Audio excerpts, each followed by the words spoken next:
Good morning, good afternoon, good evening, folks. Michael Zuber, one rental at a time, back with his good friend Dion from Dion Talk. How you doing, buddy? Howdy, Mike. Ready for round three? Yes, absolutely. This is an interesting topic. What upgrades really increase rents? I have a feeling we may not agree on this one, which is always awesome. So I don't know how you want to tackle this one, but when you think of upgrades that increase rent, what do you got? I do think we're going to be a bit different because I like to buy rent ready or already occupied properties. So I'm not looking for value add. I don't, I have a duplex that I purchased that was, two bedrooms, one bath, two bedroom, one bath. Now it is 3 bedrooms, 1.25 bath. I put in a quarter in the master. And so that was a massive upgrade to the rent. Adding a bedroom is probably the biggest change I think I've done. But I do small things. I have a question I ask the tenants. I do this on inspection walkthrough if I'm able to meet them then. If not, I do it right after when I'm hand delivering my landlord introduction letter. Okay. Because I'm still small enough with only 16 units that's not big of a time, that big of a time sink. But I ask the tenant, if tomorrow you owned this place, just poof, you're the owner, what's the first thing you would change? Because I don't use my binder strategy that gets the tenant to request a rent increase right away. I wait a few months because that's my chance to vet the tenants because I didn't get to screen them when they were placed, right? I want to make sure they pay rent on time. They don't call me for trivial things. I don't get noise complaints, that kind of stuff. No tenant has ever come back and said, well, I would like to pave the driveway, or I would like to do something really expensive. I think the biggest expense a tenant requested was, I would like a screen door. And I thought, well, $100 for a screen door, put a screen door in, happy tenant. And then I do small upgrades like motion sensor LED lights on the exterior because my properties are all from the 80s and 90s, so they just didn't have them. And then I put in coated locks. I do Schlag coated locks. I've got a specific one I like where the batteries last a long time. Give a code to the tenant, code for me, code for handyman. Those small upgrades make the tenants understand I'm going to take care of the property. And I do, you get your inspection report, so it's kind of like a to-do list of things to fix if there is anything. So I don't do, like replace the cabinets or upgrade the bathrooms. I haven't done anything. I have never done a full rehab.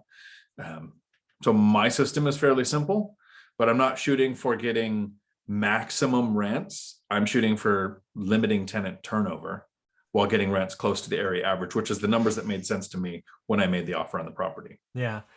So when I think about this question, there's only 4 things that drive increased rent, in my opinion. And then there are things I do that lower future expenses, which are interesting. But let's talk about rent. So you've already hit one of them. One of the things I did a lot 2010 to 2012 is I bought 2-bedroom, 1-bath homes, or 2-bedroom, 2-bath homes, something like that. Basically 2 bedrooms. And I tried to buy them somewhere between 950 and 1,200 square feet. Because when I was searching for those, there was a pretty good opportunity to find a 3rd bedroom, right? It didn't always work. Sometimes the layout is just so terrible you can't find a 3rd bedroom, but probably 70% of the time I could create a 3rd bedroom. And creating a 3rd bedroom increases rents. Number 1 thing in my market to increase rent is bedroom count. Number 2, it is bathrooms. If you can add a quarter or sometimes a half bath, there's, just break it, insert it, it doesn't take a lot because maybe the bathrooms are back to back, adds rent. Number 3, parking. I happen to invest in a town that has some older parts of the city that are just street parking. And then I have some that are slightly newer, but still relatively old that are carports. And then garages. And yes, detached versus attached, there will be a slight increase. So parking is number 3. And then what I found in the pandemic, this was not true until the pandemic, is the rear yard fenced and fenced well, right? Not falling down and not chain link, right? So like private. So those are the 4 things that I have seen actively drive rent higher.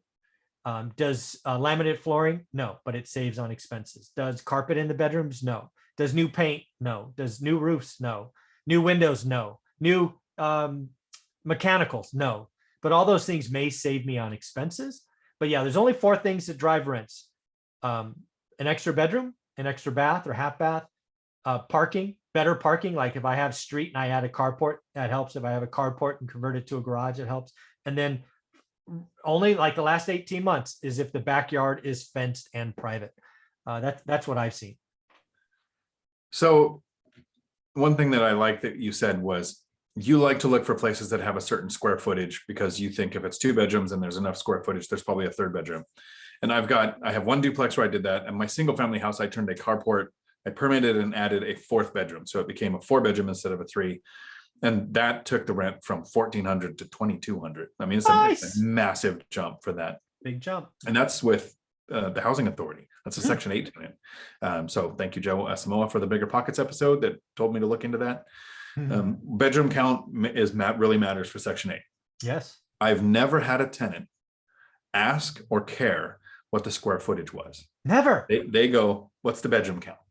What's the bathroom count?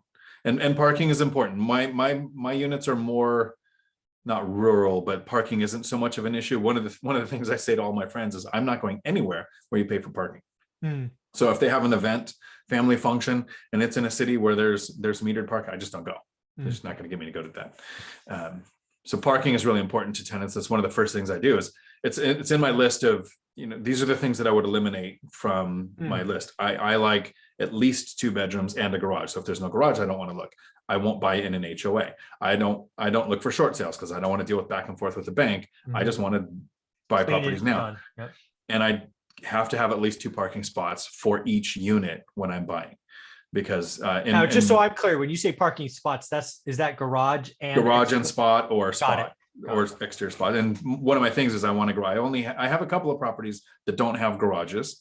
But just the return was so good that I could justify the potential higher turnover that I'm going to experience with that.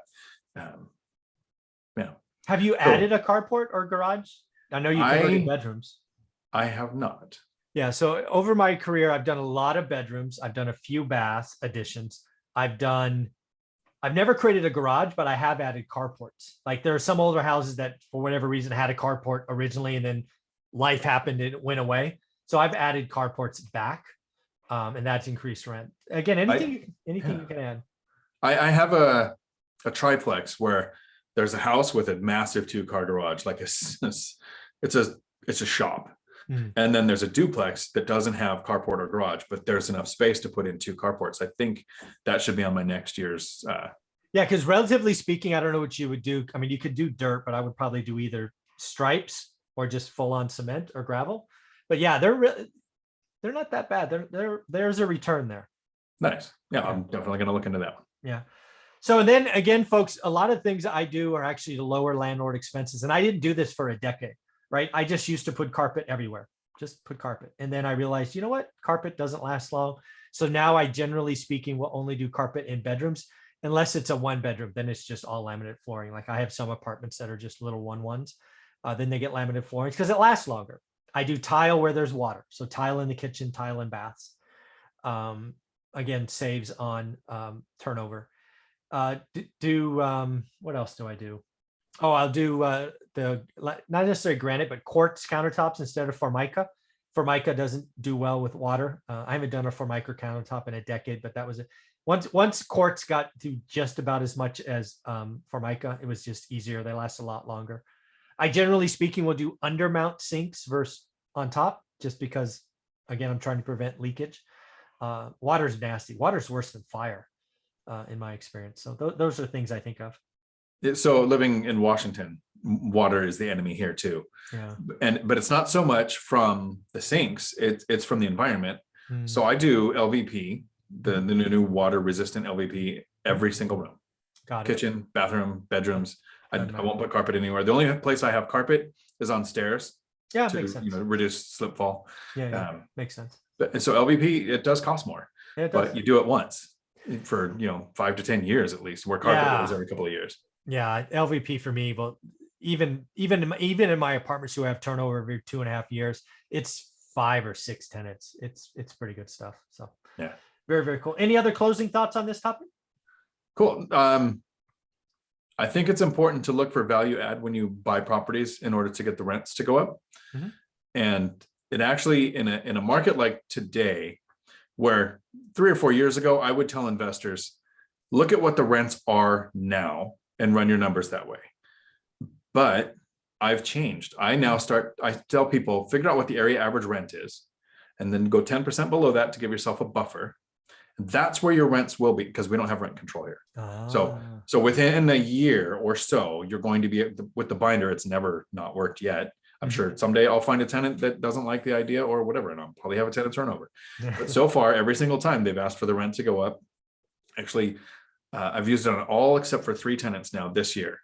And those are on existing tenants who are happy about the rent increases. nice.